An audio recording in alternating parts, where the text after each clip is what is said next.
3 days before school started, an 8th grader lost the one class he had been looking forward to all summer because of his reading scores. Nick was a gifted artist, and 8th grade was the first year he was eligible to take a daily elective.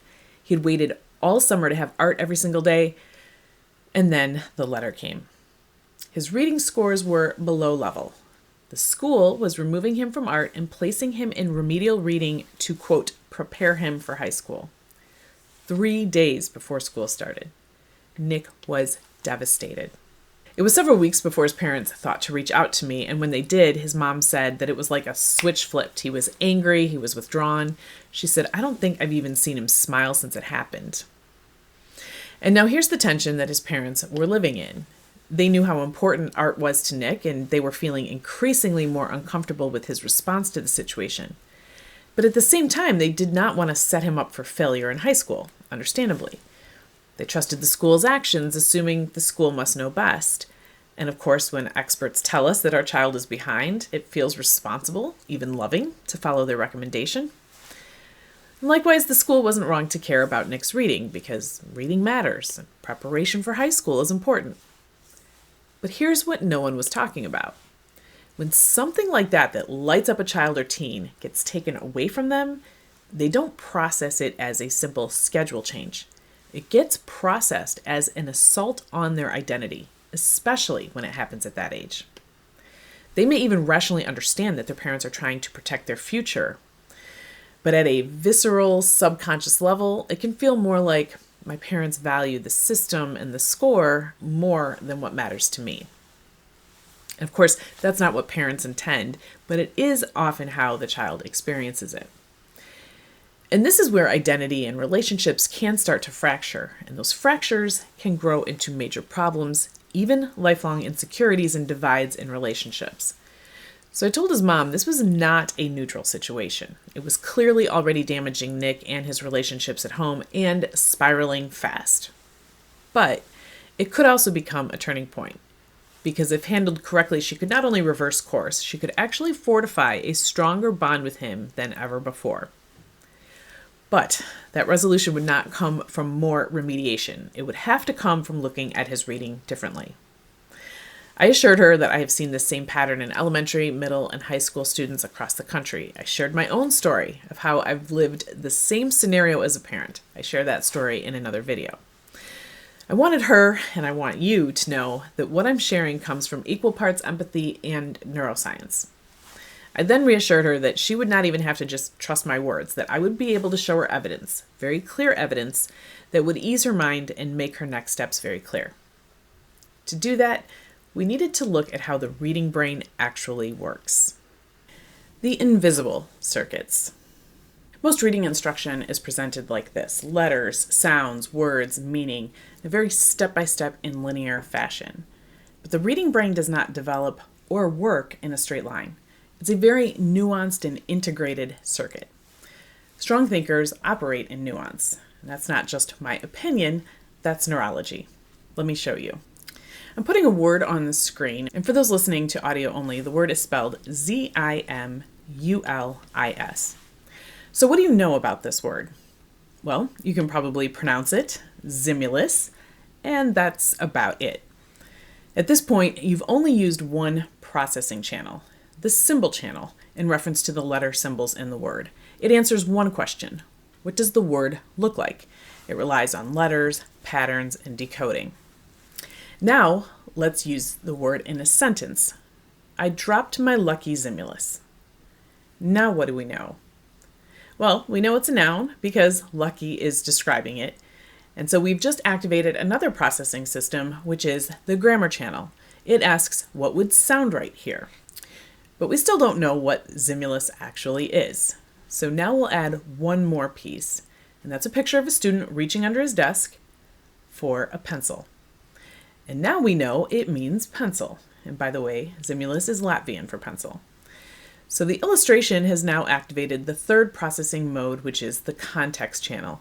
It asks, what would make sense here? Now we just walked through the 3 processing channels of reading. When we only had the letters, that was the symbol channel.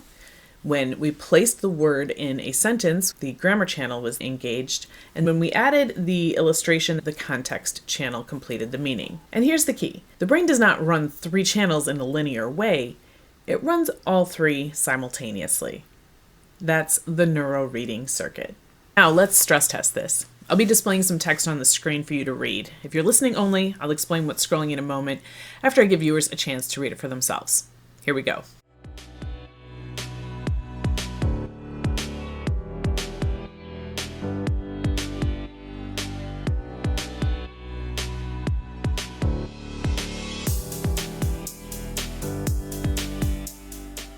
All right, for those on audio only, we just read a paragraph where nearly every word is misspelled, and yet it's still pretty easy to understand. Often I'll share this passage at live events, and some people will even tell me that they didn't even notice the misspellings until they heard other people talking about them. People are always surprised by how effortless it feels to read that passage.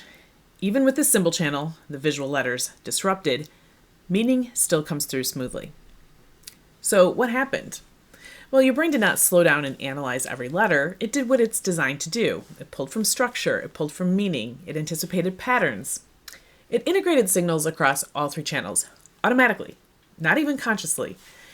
In reading, we call this automaticity, and it's our ultimate goal. That's the 3-channel circuit working together for optimal processing.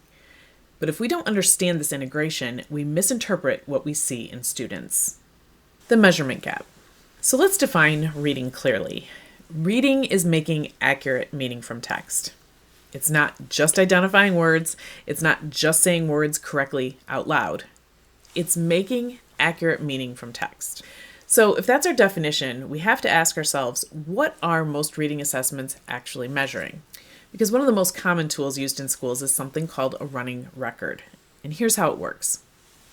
A student reads a leveled passage out loud.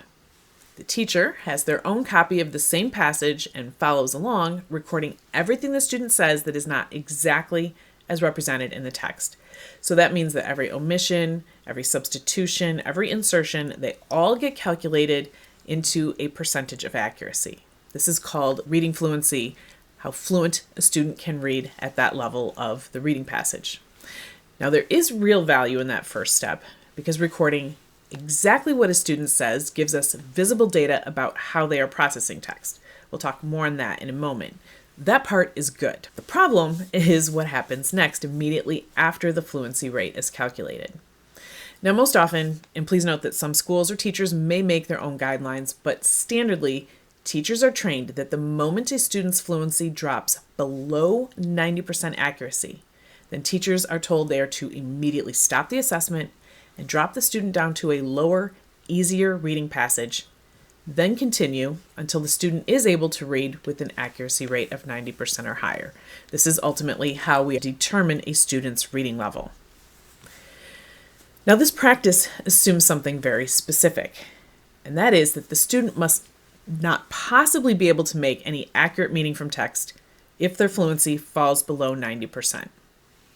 But that's a false assumption, and this is where the gap widens, because the running record is simply measuring how accurately a student can both decode and say words out loud, which arguably are 2 different things. But I routinely see students reading with 80%, even as low as 70% fluency, while still demonstrating full comprehension at 90 to 100%. In other words, even with fluency rates as low as 70%, students can still make accurate meaning, which is the objective of reading. But standard scoring guidelines for running records keep these insights invisible. Conversely, I've also seen students read with 95% fluency and then understand almost nothing. Now, that second scenario is a lot less common, but it does happen.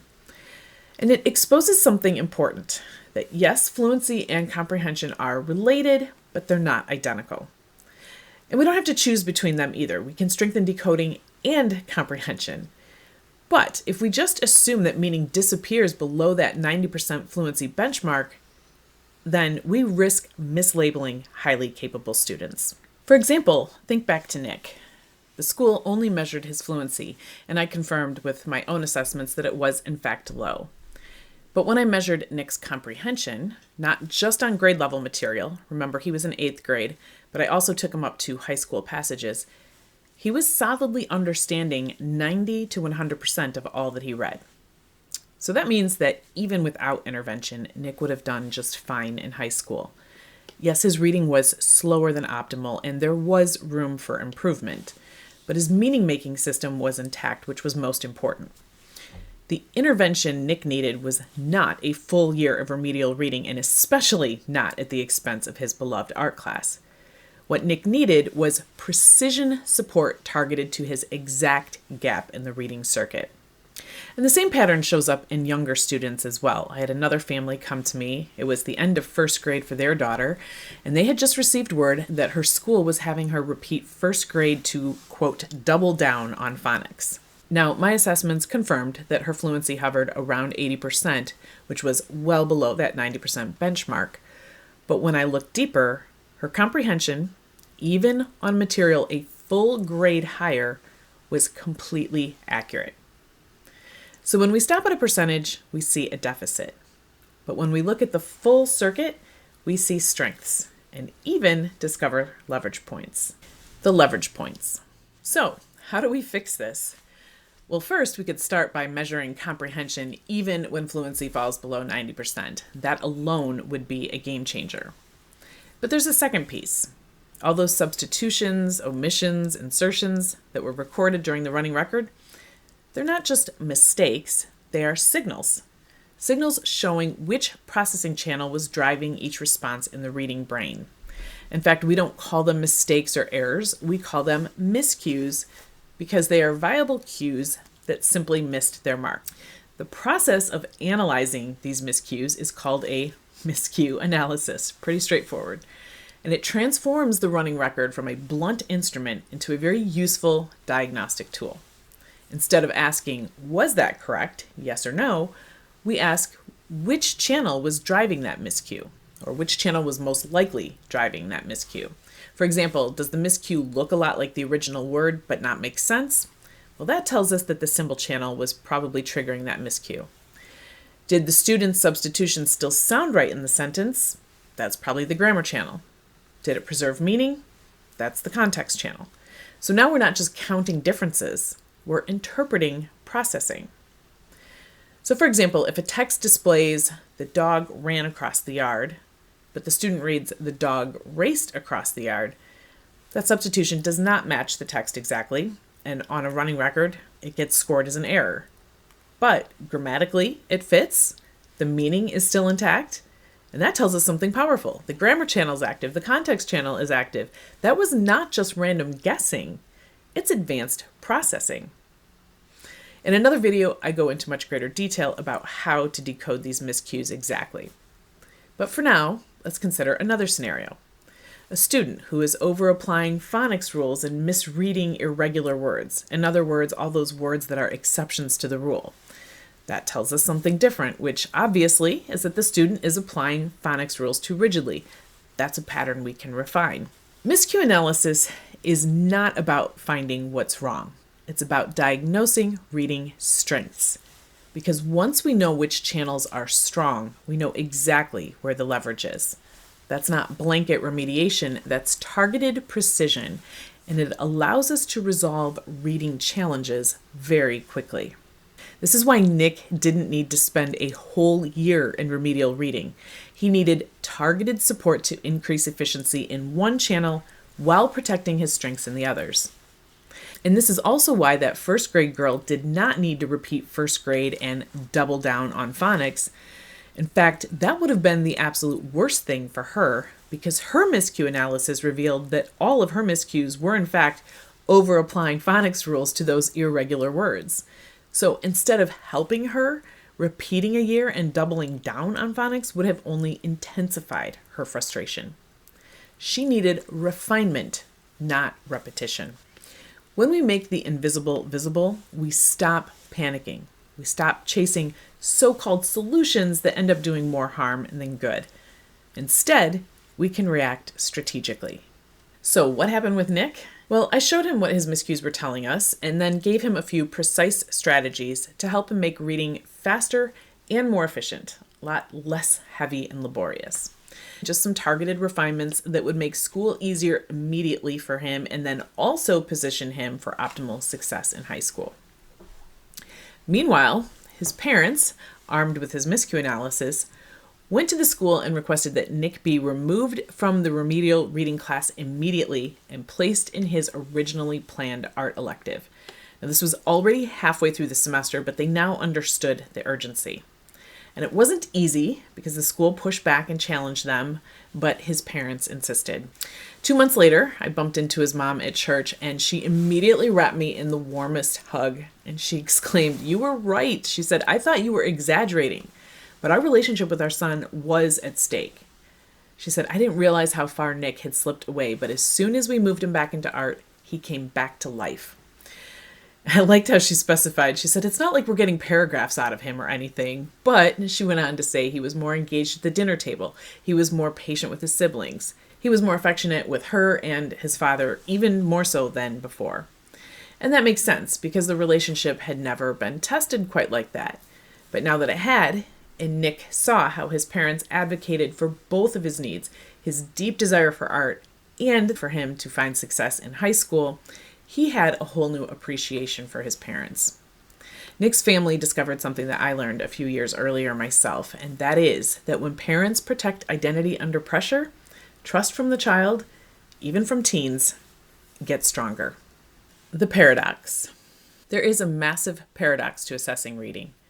The very miscues that get counted as errors always reveal invisible strengths. When we only measure what's visible, we see deficit. When we interpret the full circuit, we see leverage. And leverage changes everything. Because reading struggles are never about intelligence, they're about interpretation. And when we interpret correctly, we protect everything: skill, identity, and relationships. What we covered today, the misinterpretation of reading signals, is one of two critical gaps. The second gap has to do with emotional safety and the sequencing of instruction. How we strengthen skills without triggering shame. How we build efficiency without fracturing identity. I talk about how these two pieces fit together in my free masterclass, The Hidden Problems Schools Miss, the missing link between potential and performance. Because reading is the gateway skill, but learning is the long game. Check out the link below to see how the full system applies to your child or teen.